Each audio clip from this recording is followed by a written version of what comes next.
Alright guys, today I'll be reviewing Icebreaker at SeaWorld Orlando. I managed to get 10 rides on this my past trip, and I had ridden this before a few years ago, but it was only one ride. I got completely stapled.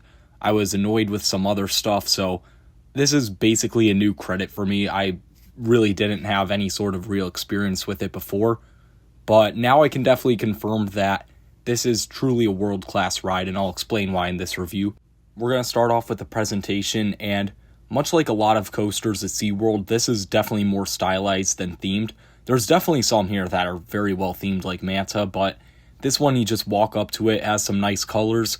You get that like iceberg in front of the entrance, but then there's not really any theming in the queue. It does have a nice soundtrack, but it's a pretty short soundtrack, I will say. I wish they definitely extended it so you hear it in the queue and whatever. You're going to go up to like this merge point between the fast lane and the standby in the station, and I notice a lot of people do get confused. I noticed this back in my first visit and my past visit. If you're a single rider, then really try to squeeze your way through and try to find a single rider, because that can save you a lot of time, especially since this thing only runs one train most of the time. It does have two trains, but it seems pretty common for them to run one, which is unfortunate, but you just gotta deal with it. Now, row selection is tricky on this ride. It's really good in pretty much any row. I would say row 3 is probably slightly the best row. It's really close. And I would say I have a slight preference for the left side, but I would try as many seats as you can. Obviously, this has one of the longest lines at SeaWorld Orlando. You can see that on queue times and whatnot. Just being in the park, it definitely has one of the longest lines all day. So it is sort of tricky, but definitely waited out a bit. And the other thing I want to note, and this was sort of a weird thing across the whole park, is they had a very inconsistent re-ride policy. A couple times they let me re-ride, and then especially at the end of the night, it was pretty annoying, especially since the queue wasn't actually closed at this point. I asked to re-ride, and they just said no, even though like the same exact guy let me re-ride earlier when there was a longer wait.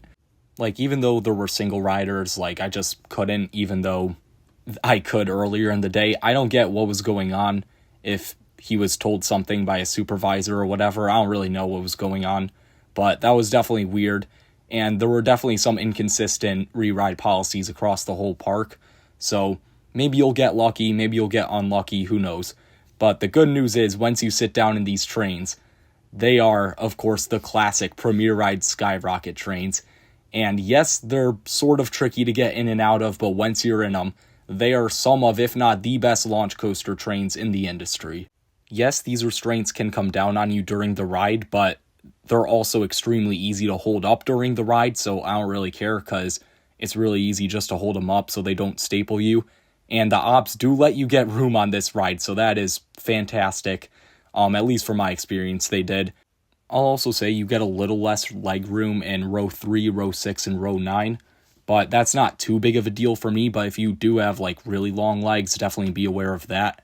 This ride also has a seatbelt, so it's a little slower to check because you gotta go check that seatbelt and then check the restraints, but it's done in a fairly efficient manner, and the seatbelt doesn't really affect the ride experience. It's not retractable. So once you leave the station, you're gonna hit a switch track. And this, of course, brings you over to your swing launch. Now, this one's pretty cool because it definitely extends the ride time a lot, because it does 4 passes, unlike the normal 3 like most swing launch coasters do for some reason. And I will say the first 2, especially the first, are a bit weaker, but that's okay. It definitely extends the ride time, and you need to gain that speed. So you're going to start off with definitely a mild backwards launch. I'm going to say you don't really feel the acceleration too much on any of these launches except the last one. The last one you get a little bit of a kick, but not too much. But it's fine. You don't ride this for the launch. You ride this for the airtime. You're going to start up with a little bit of a step up into that Junior Scorpion tail. And you get a little bit of airtime here, especially in the back. It's mild floater, and then up front you barely come out of your seat, but that's fine. That's definitely the weakest part of the ride, and you'd expect that. It's just gaining speed there. You're going to head down, hit your second launch, and then you're going to hit this step up, which is going to be lethal later, but right now it still gives very weak ejector in the front and flowjector in the back. but it's going to get a lot stronger later, trust me. And then you're going to hit the top hat and roll back. Now, in the front, you're going to get this weird flowjector pop as you hit the rollback, combined with this weird lateral hang time moment that actually feels somewhat strong, pinning you to the left. It's very strange. I was definitely caught off guard the first time I rode it this time. And yeah, it's very cool. I love it. And then you step down, and for some reason, this isn't quite as strong as the pop-up. You only get flowjector if you're in the front, and it's weirdly enough almost as strong in the back. But then you're going to hit this third launch, and that's going to send you into the step up into the Junior Scorpion Tail. And this is strong ejector pretty much anywhere in the train. This is your first really insane moment of Icebreaker. And then you get launched into the Junior Scorpion Tail, which I know me and my friends have talked about this. For some reason, you get ejector on this spike.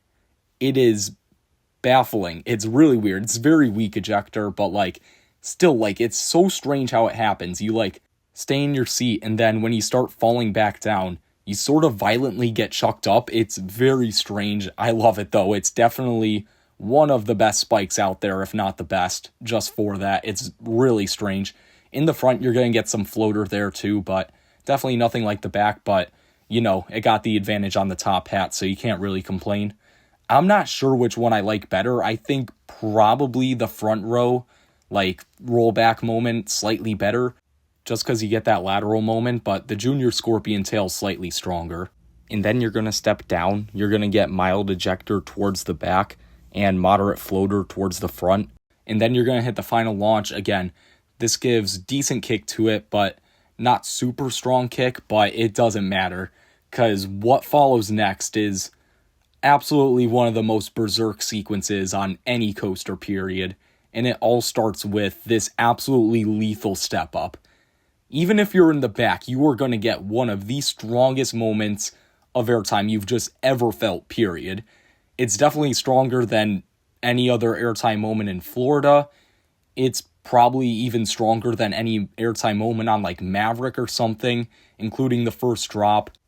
I think it's even ever so slightly stronger than Wildcats Revenge Finale Hills. That's how strong this thing is, and it's that strong across the train. It's slightly stronger towards the front, especially in row 3, but it's definitely not too noticeable. I mean, this just absolutely kills you. And then right after that, you have no room to breathe before the top hat. And in the back, you definitely get a little more room to breathe because it starts out as weak ejector, and then it almost hits the Skyrush kink and just absolutely rips you, but it's definitely stronger than Skyrush's first drop. It just skyrockets you. It's so strong. But in the front, it's even stronger because you just get hammered right away, and it's arguably even stronger than the pop if you're in the front or in row 3, as you should be. Particularly on the right side for just this element. I think the rest of the ride's better on the left side, but for some reason, row 3 right side, this top hat is just terrifying how strong it is. I mean, this nearly feels like a non-inverted version of the Ice Winder roll. It's almost that strong. It's absolutely obscene. And then you're going to drop out of that and turn right and hit 2 insane ejector hills. I mean, these are, again, pretty much Wildcats Revenge Finale level ejector on both these hills. I will say the second one is definitely a bit better on the left side, but you definitely still get amazing ejector on the right side. And then you're going to hit this turnaround and actually get pretty decent positives on this. Definitely not enough to make me gray out, but I definitely felt it a little bit on all of my rides on this, no matter where I sat. After that, you're going to dive out of this turnaround, and you're going to get some pretty good ejector in the back if you're on the left side, and slightly weaker if you're on the right side.